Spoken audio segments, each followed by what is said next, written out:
Il y a une chose que ni Florentino Pérez, ni Mbappé ne peuvent contrôler, la voix du peuple. Le Real Madrid est en feu.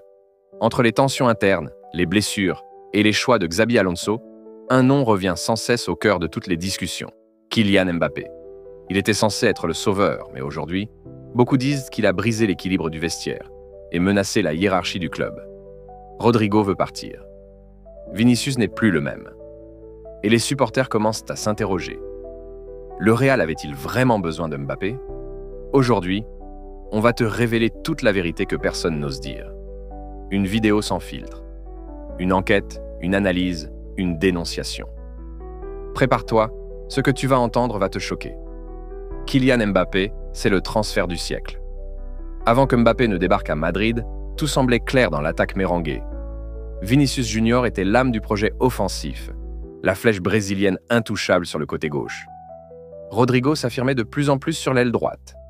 Le duo était bien huilé, les rôles étaient clairs, l'entraîneur savait sur qui compter.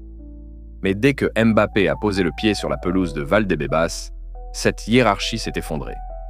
Car Mbappé n'est pas un simple joueur. C'est une institution. Un projet à lui tout seul, un joueur dont le statut exige une place centrale, au sens propre comme au figuré. Xabi Alonso a dû revoir sa copie. Des repositionnements en série, des expérimentations, des sacrifices. Et dans cette réorganisation forcée, certains ont perdu gros. D'après plusieurs sources proches du vestiaire, la direction du Real Madrid, et notamment Florentino Pérez, souhaite optimiser la visibilité et l'impact de Mbappé.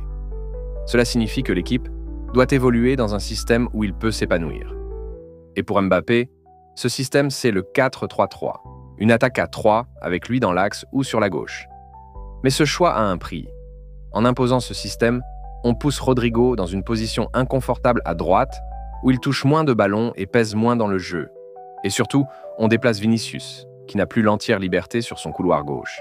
Le Brésilien, qui brillait par sa percussion et son explosivité, semble depuis lors plus effacé, presque gêné dans ses courses. Mbappé est arrivé avec ses exigences physiques, techniques, tactiques et médiatiques. Et toute l'équipe a dû se plier à ces règles, y compris l'entraîneur, y compris les cadres, y compris l'ADN du club. Le problème, c'est que celles qui s'effacent aujourd'hui sont celles qui brillaient le plus. Deux noms, Rodrigo Goes et Vinicius Junior. Deux joueurs brésiliens, formés dans l'excellence madrilène, qui avaient conquis les fans par leur insouciance, leur engagement, leur fidélité. Mais depuis l'arrivée de Kylian Mbappé, ces deux joyaux du club semblent en danger. Rodrigo Goes, un talent sacrifié. Rodrigo, c'est l'enfant calme du Real. Le joueur qui ne fait pas de vagues, mais qui a toujours répondu présent dans les grands rendez-vous. Chelsea, City, Bayern. Ses buts en Ligue des Champions ont sauvé Madrid à plusieurs reprises. Il avait conquis sa place à la force du mérite. Mais depuis que Mbappé a été propulsé au cœur du projet, Rodrigo est redevenu un second rôle. Son positionnement est flou. Il est baladé entre l'aile droite, l'axe, parfois même sur le banc. Son langage corporel a changé. Il joue sans conviction, les appels sont timides, les dribbles hésitants. Le feu qu'il avait dans les jambes s'estompe et les rumeurs commencent à pleuvoir. Liverpool serait prêt à miser gros sur lui.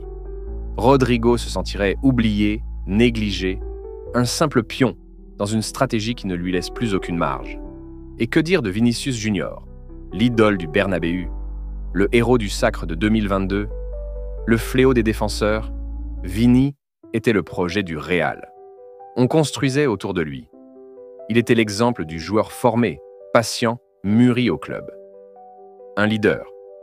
Mais son territoire naturel, le couloir gauche, est aussi celui de Kylian Mbappé. Et quand deux rois convoitent le même trône, l'un doit céder. Depuis, Vinicius est contraint de dézonner. Il joue plus bas, plus axial, parfois même sur l'autre aile, et ça ne lui ressemble pas. Les chiffres parlent d'eux-mêmes. Moins de buts, moins de dribbles réussis, moins de sprints. Lors d'un match contre Al Hilal, en Coupe du Monde des clubs, on a vu Vinicius isolé, les bras levés, totalement ignoré dans la construction du jeu. Un symbole. Un cri silencieux. Et surtout, son langage corporel inquiète. Lui qui était toujours souriant, énergique, électrique, semble désormais frustré, agacé, désabusé. Comme si on lui avait volé son football. Rodrigo et Vinicius, c'était une connexion magique. Deux amis, deux frères sur le terrain. Leur complicité, leur insouciance, c'était l'âme du Real post-Benzema. Mais avec l'arrivée de Mbappé, ce lien a été brisé. Non pas par conflit, mais par dislocation stratégique. Ils jouent toujours ensemble, bien sûr, mais ils ne se trouvent plus comme avant. Les combinaisons sont rares, les sourires aussi. Et la question que tous les fans se posent aujourd'hui, c'est pourquoi détruire ce qui fonctionnait si bien pour servir un projet individuel? Xabi Alonso pris au piège. On l'attendait comme le sauveur du jeu madrilène, l'enfant prodige du club revenu au bercail.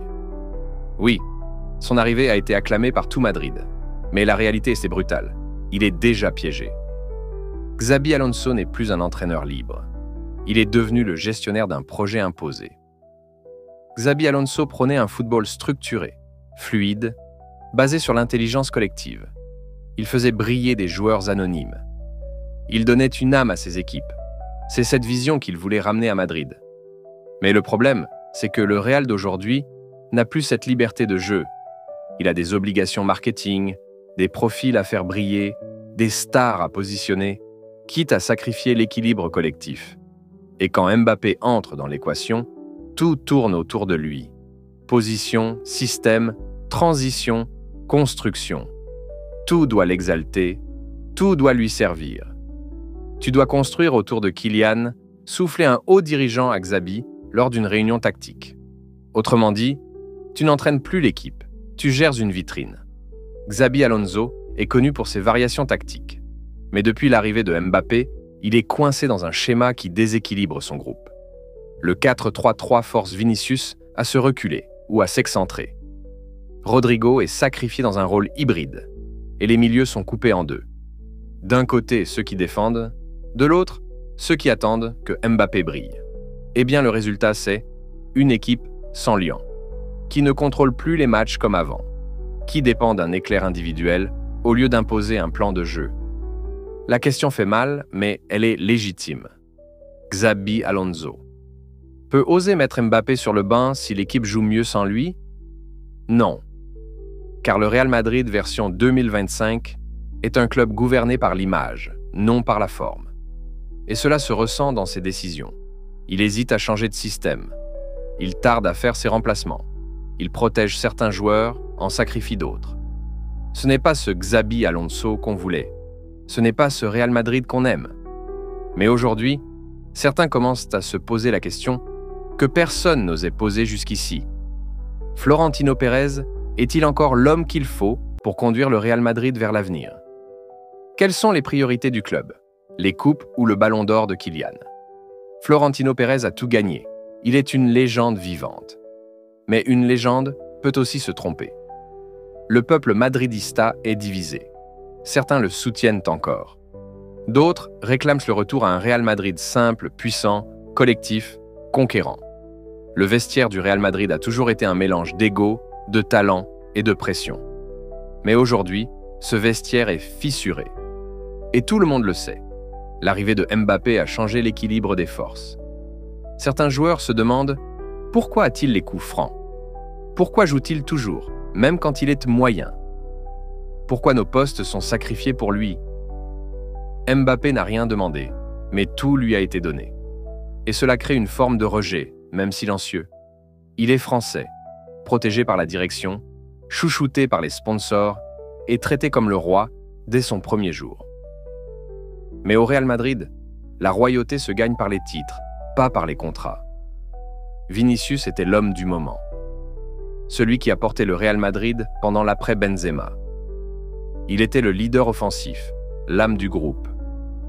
Mais aujourd'hui, il doit se repositionner, se taire et faire de la place. On l'a humilié, on lui a manqué de respect. Le Real Madrid ne peut pas gagner si son vestiaire se regarde en chien de faïence. Une équipe désunie est une équipe en danger. Il y a une chose que ni Florentino Pérez, ni Mbappé ne peuvent contrôler. La voix du peuple. Depuis plusieurs matchs, une partie du public refuse d'applaudir Mbappé. Certains hésitent même à scander son nom quand il marque. D'autres vont plus loin. Il le hue quand il rate et encouragent bruyamment Vinicius ou Bellingham pour rappeler qu'ils étaient là avant. Certains chantent même « Vinicius, ballon d'or !» au moment où Mbappé touche le ballon. Le Real n'est pas le PSG. Ici, c'est l'institution qui prime, pas la star. Et toi, madridista, faut-il reconstruire le Real autour de Vinicius et la nouvelle génération? Ou crois-tu encore qu'une cohabitation est possible entre tous ces talents? Dis-le-moi dans les commentaires. Partage cette vidéo avec tous les amoureux du vrai Real Madrid. Et surtout, abonne-toi. Active la cloche, car Casablanca News sera là chaque semaine pour défendre la vérité du terrain. Loin du marketing, près du cœur. Ce n'est pas une vidéo. C'est un série d'alarmes. Le Real Madrid est en train de glisser. À nous tous de le réveiller. À la Madrid, et que la vérité éclate.